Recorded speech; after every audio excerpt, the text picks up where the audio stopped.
وَلَقَدْ يَسَّرْنَا الْقُرْآنَ لِلذِّكْرِ فَهَلْ مِن مُّدَّكِرٍ.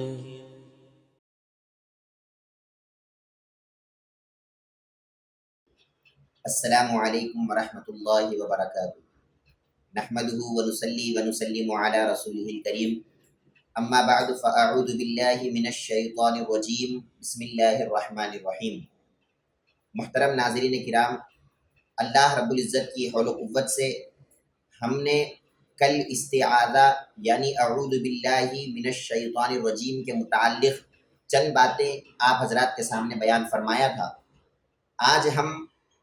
تسمیہ یعنی بسم اللہ الرحمن الرحیم کے ذکر کو شروع کر رہے ہیں۔ سب سے پہلے یہاں پر یہ بات جان لینی ہے کہ اعوذ باللہ اور بسم اللہ میں ایک تعلق ہے،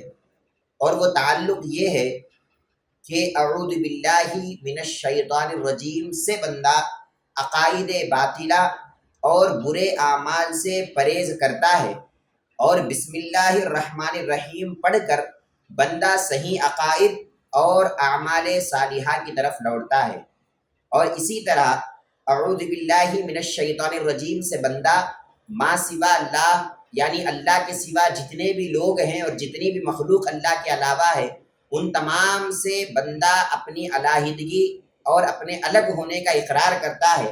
اور بسم اللہ الرحمن الرحیم سے بندہ اپنے خالق کی طرف توجہ کرنے کا بندہ اعلان کرتا ہے۔ اور اسی طرح اعوذ باللہ من الشیطان الرجیم سے بندہ ہر قسم کے شر سے حفاظت طلب کرتا ہے، اور بسم اللہ الرحمن الرحیم پڑھ کر بندہ اللہ تبارک و تعالیٰ کے انعامات اور اللہ تبارک و تعالیٰ کے عنایات کا سوال کرتا ہے۔ اور اعوذ باللہ من الشیطان الرجیم کے ذریعے بندہ باطنی طہارت اور باطنی روحانیت حاصل کر لیتا ہے، اور بسم اللہ الرحمن الرحیم کے ذریعے قرآنی انوار و تجلیات کے نزول کا وہاں سے آغاز پھر شروع ہوتا ہے۔ اعوذ باللہ من الشیطان الرجیم سے بندہ گمراہی سے بچ جاتا ہے، اور بسم اللہ الرحمن الرحیم پڑھ کر اور اس کو اللہ تبارک و تعالیٰ کے منشا کے مطابق پڑھ کر بندہ ہدایت کو حاصل کر لیتا ہے۔ اعوذ باللہ من الشیطان الرجیم میں سفر کا ارادہ تھا، یعنی وہ اللہ تبارک و تعالیٰ کے قریب جانے کے سفر کا ارادہ کر رہا تھا، اور بسم اللہ الرحمن الرحیم سے اس کو منزل حاصل ہو جاتی ہے اور اللہ تبارک و تعالیٰ کا قرب اس کو مل جاتا ہے۔ اعوذ باللہ سے رذائل خسیسہ، اعوذ باللہ سے رذائل اخلاق اور خصائص ذمیمہ سے نجات حاصل کرنا تھا، اور بسم اللہ الرحمن الرحیم سے بندہ خود کو اچھے اوصاف سے متصف کر لیتا ہے۔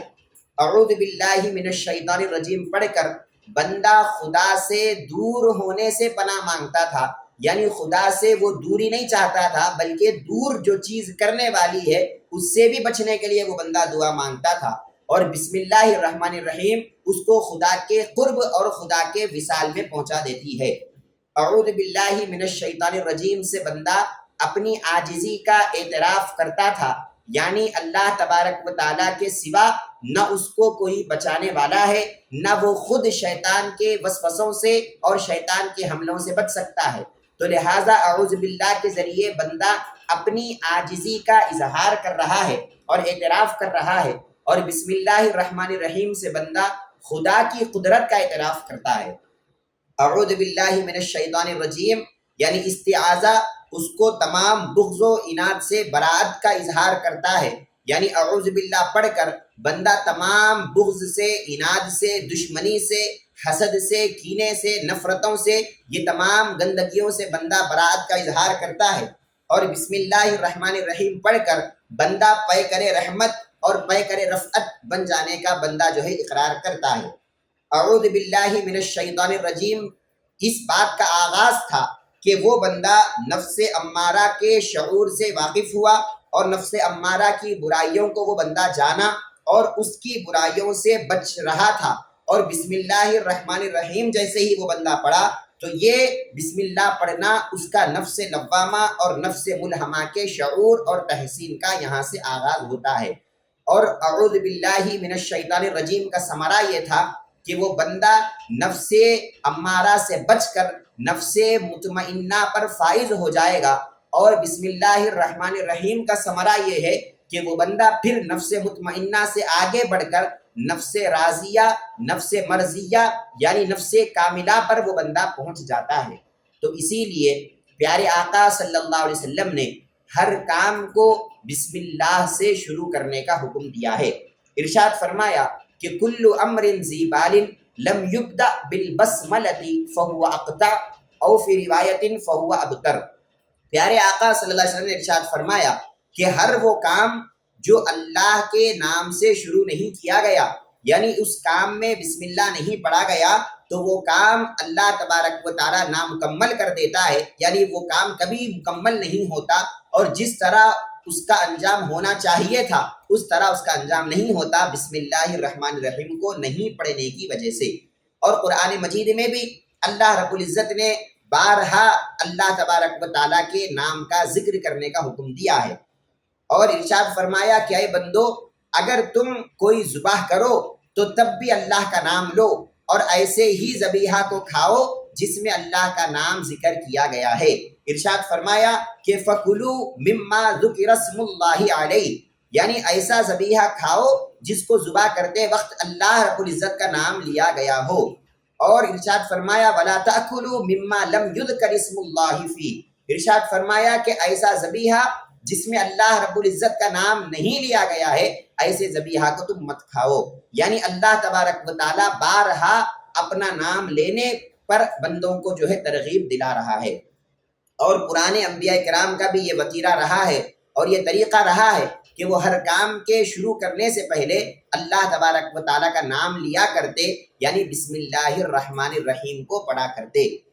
حضرت نوح علیہ السلام کے واقعے کو اللہ رب العزت نے قرآن مجید میں بیان فرمایا کہ جب حضرت نوح علیہ السلام کشتی میں سوار ہو گئے تو کشتی میں چلنے سے پہلے انہوں نے اللہ کا نام لیا اور بسم اللہ پڑھا، اور ارشاد فرمایا بسم اللہ مجریہا و مرساہا ان ربی لغفور الرحیم، یعنی میں اللہ کے نام سے ہی شروع کرتا ہوں، اور اللہ کے نام سے ہی اس کشتی کا چلنا بھی ہے، اللہ کے نام سے ہی اس کشتی کا رکنا بھی ہے، اور بے شک میرا پروردگار بڑا غفور الرحیم ہے، بڑا بخشنے والا اور بڑا رحم کرنے والا ہے۔ تو گویا حضرت نوح علیہ السلام نے بھی بسم اللہ پڑھا، اللہ کا نام لیا، اور پھر اللہ کا نام لے کر جب وہ کشتی میں سوار ہوئے تو پھر اللہ تبارک و تعالیٰ نے اس طوفان سے ان کی حفاظت فرمایا، جس طوفان کو نازل کر کے اللہ تبارک و تعالیٰ نے ساری دنیا کو غرق کر دیا تھا، لیکن بسم اللہ پڑھنے کی وجہ سے حضرت نوح علیہ السلام کی اللہ نے حفاظت فرمایا۔ اور اسی طرح حضرت سلیمان علیہ السلام کا بھی واقعہ ہم کو قرآن مجید میں ملتا ہے کہ جب حضرت سلیمان علیہ السلام ملکہ بلقیس کو تبلیغ دین کے لیے خط لکھ رہے تھے تو آپ نے خط کی شروعات اس طرح کی، ارشاد فرمایا انہ من سلیمان وانہ بسم اللہ الرحمن الرحیم، یعنی یہ جو خط میں لکھ رہا ہوں یہ سلیمان کی طرف سے ہے، یعنی بادشاہ سلیمان، اللہ کے پیغمبر حضرت سلیمان علیہ السلام کی جانب سے یہ خط ہے، اور اس خط کی شروعات میں کر رہا ہوں تو اللہ رب العزت کے نام سے میں اس خط کی شروعات کر رہا ہوں۔ یعنی جب انہوں نے ملکہ بلقیس کو اللہ کے نام سے شروع کر کے خط لکھا تو اللہ رب العزت نے اس خط میں اتنا اثر رکھا کہ وہ ملکہ بلقیس نے جب اس خط کو پڑھا تو اس کا دل خود بخود اسلام کی طرف مائل ہو گیا اور وہ آخر کار مسلمان ہو گئی۔ حضرت عیسیٰ علیہ السلام کے متعلق ایک بات تفسیر کبیر میں یہ لکھی ہوئی ہے کہ اللہ رب العزت نے حضرت عیسیٰ علیہ السلام کی طرف وحی کیا اور ارشاد فرمایا کہ اے عیسیٰ، ایک آدمی تھا، وہ آدمی بڑا گنہگار تھا، بڑا سیاکار تھا، میرا بڑا نافرمان بندہ تھا، لیکن جب اس کے موت کا وقت آیا تو اس کی بیوی حمل سے تھی، تو اس نے اپنی بیوی کو وصیت کیا کہ اے میری بیوی، اگر تیرے پیٹ میں بچہ پیدا ہو تو اس کو اللہ تبارک و تعالیٰ کا ذکر پڑھانا اور تو اس کو اللہ رب العزت کا کلام پڑھانا۔ تو لہٰذا یہ شخص وصیت کر کے مر جاتا ہے، اس کا انتقال ہو جاتا ہے، اور اپنے گناہوں کی وجہ سے اللہ رب العزت کے یہ عذاب کا مستحق قرار پاتا ہے، اور اللہ رب العزت کا عذاب یہ صبح شام اس میں مبتلا ہوتا ہے۔ لیکن اچانک ایک دن اللہ رب العزت فرشتوں کو حکم دیتا ہے کہ اے فرشتوں، اس شخص کے عذاب کو روک دو۔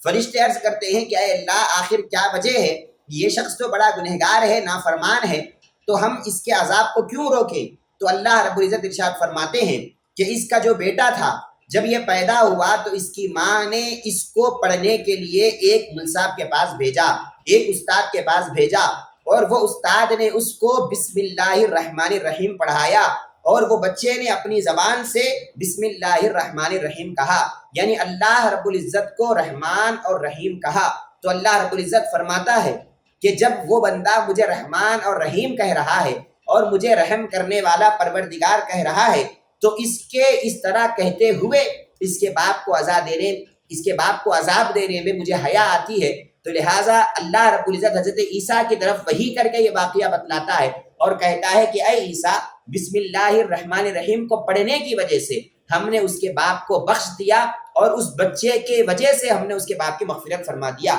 تو اس واقعے سے بھی یہ معلوم ہوتا ہے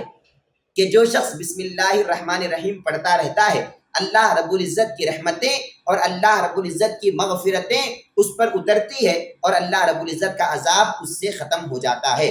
اور اسی طرح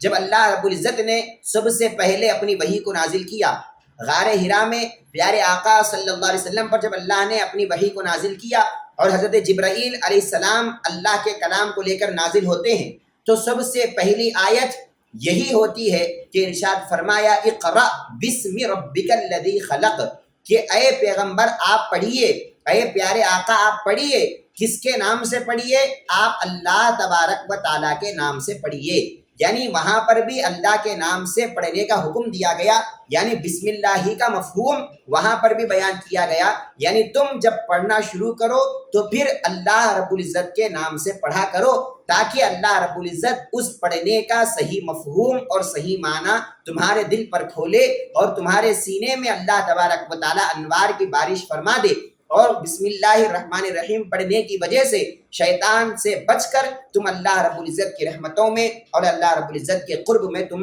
جگہ پالو۔ اور امام فخر الدین رازی علیہ رحمت و رضوان ارشاد فرماتے ہیں کہ اللہ رب العزت کے جتنے بھی علوم اور معارف ہے، یہ تمام علوم اور معارف کو اللہ رب العزت نے اپنے 4 الہامی کتابوں میں درج کر دیا، یعنی تورات، زبور، انجیل اور قرآن مجید۔ ان 4 کتابوں میں اللہ رب العزت نے اپنے تمام علوم کو جمع کر دیا اور درج کر دیا، اور پھر ارشاد فرمایا کہ پھر ان 4 کتابوں میں جتنے علوم ہیں اور جتنے معارف ہیں، ان تمام علوم اور تمام معارف کو اکٹھے قرآن مجید میں اللہ رب العزت نے ذکر فرما دیا، اور پھر ارشاد فرما دیا کہ قرآن مجید کے پھر تمام علوم کو اور تمام معارف کو اللہ رب العزت نے سورہ فاتحہ میں جمع کر دیا، اور پھر ارشاد فرمایا کہ سورہ فاتحہ کے تمام علوم اور تمام معارف کو اللہ رب العزت نے بسم اللہ الرحمن الرحیم میں جمع کر دیا، اور پھر بسم اللہ الرحمن الرحیم کے تمام علوم کو اللہ رب العزت نے بسم اللہ کے با میں جمع کر دیا۔ الغرض بتانے کا مقصد یہی ہے کہ بسم اللہ الرحمن الرحیم کوئی معمولی کلمہ نہیں ہے، بلکہ یہ ہم کو بہت بڑی بات سکھلاتا ہے، اور اللہ رب العزت کے تمام برکتوں کو اور تمام مغفرتوں کو بندہ بسم اللہ الرحمن الرحیم پڑھنے کی وجہ سے لوٹنے والا بن جاتا ہے۔ لیکن اگر کوئی بندہ بسم اللہ الرحمن الرحیم نہیں پڑھتا تو پھر اس کا کام ادھورا رہ جاتا ہے، اور اللہ تبارک و تعالیٰ اس میں برکتوں کو نازل نہیں فرماتے۔ پیارے آقا صلی اللہ علیہ وسلم نے ارشاد فرمایا لا وضوء لمن لم یذکر اسم اللہ علیہ، ارشاد فرمایا کہ اگر کوئی بندہ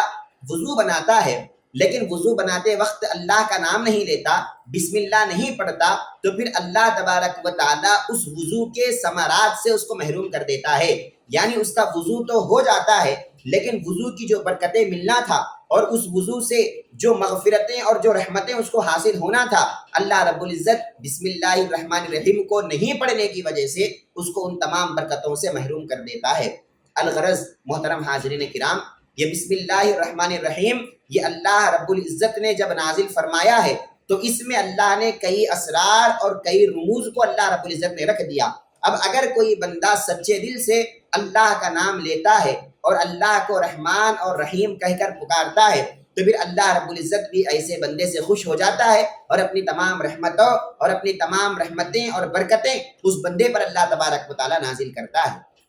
تو ہم کو بھی چاہیے کہ ہم ہر کام کے شروع کرنے سے پہلے بسم اللہ الرحمن الرحیم پڑھے اور اللہ رب العزت کا نام لے، کھانے سے پہلے، سونے سے پہلے اور بات کرنے سے پہلے اور دنیا کا ہر کام کرنے سے پہلے جب ہم اللہ کا نام لیں گے اور بسم اللہ الرحمن الرحیم پڑھیں گے تو پھر ہر کام اللہ تبارک و تعالی ہماری عبادت میں شمار کر فرمائے گا۔ پیارے آقا صلی اللہ علیہ وسلم نے ارشاد فرمایا کہ اگر کوئی مجلس دنیا میں ملتی ہے، یعنی دو لوگ اگر آپس میں ملتے ہیں یا کئی لوگ آپس میں ملتے ہیں اور آپس میں ملنے کے بعد اللہ کا ذکر نہیں کرتے اور اللہ کا نام نہیں لیتے اور پیارے آقا صلی اللہ علیہ وسلم پر درود نہیں پڑھتے، یعنی وہ جمع تو ہوئے لیکن جمع ہو کر دنیا کی باتیں انہوں نے کر لیا، دنیا کے انہوں نے کہانیاں سنا لیا، لیکن اللہ رب العزت کا نام انہوں نے اس مجلس میں نہیں لیا اور پیارے آقا پر درود انہوں نے نہیں پڑھا، تو وہ مجلس قیامت کے روز ان کے اوپر وبال بنے گی، یعنی وہ مجلس قیامت کے دن اس مجلس کی وجہ سے بھی ان پر عذاب ہوگا۔ لیکن اگر وہ شخص،